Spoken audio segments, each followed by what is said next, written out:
Во вакви сложени услови, повеќе од кога било порано, сите ние мора да бидеме сплотени и единствени. Но дали сме?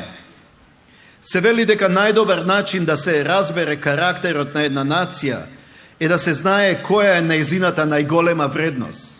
Што е тоа што таа нација најмногу го сака?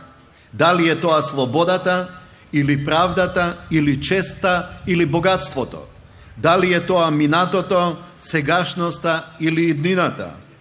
Во овие 25 години се покажа дека ние како нација најмногу го сакаме она што го немаме.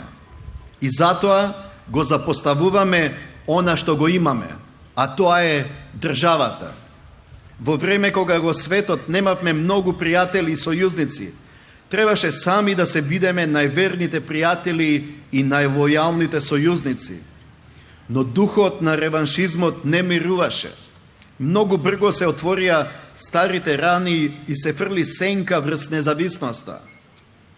Драги сограѓани, новите комуникацијски технологии ни овозможија да бидеме првата генерација македонци која може да пребива во она што Блаже Коневски го нарече нашата единствена комплетна татковина, а тоа е македонскиот јазик.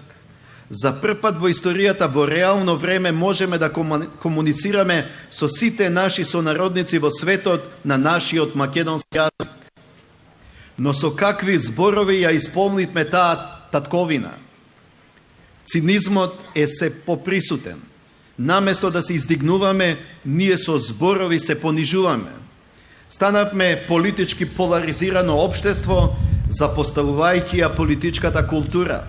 Станавме заложници на омразата кон другиот. Иако 25 години сме независни, изгледаме како зависници од туги интереси и планови. Затоа прашањето не е како Македонија успее да биде независна. За таа независност се бореле и се избориле нашите предци. Вистинско прашање е како Македонија успеа да остане независна во услови на длабоки политички и идеолошки поделби.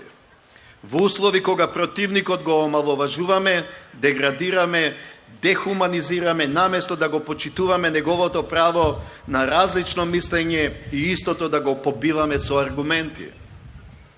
Едно семејство не може да функционира без диалог, почитување, компромис и единство. А како што Македонија е нашиот заеднички дом, така и ние, независно од етничките, верските и политичките разлики, сме едно семејство. Почитувани сограѓани, како што во 1941 се сплотивме за да се избориме за слобода и државност, како што во 1991 се сплотивме да прогласиме независност и сувереност, така и денес треба да се сплотиме за да ја зачуваме слободата и државноста, независноста и сувереноста на Република Македонија. Денес, повеќе од кога и да е порано, потребен ни е процес на национално помирување. Но како ќе се помириме? Има само еден начин, а тоа е со жртва. Борците во 1941 беа подготвени да ги жртвуваат своите животи за слободата и за државноста на Македонија. Македонските граѓани во 1991 беа подготвени да го жртвуваат сигурниот, но зависен живот во Федерацијата, за да ја искусат слободата и независноста во неизвестниот меѓународен поредок.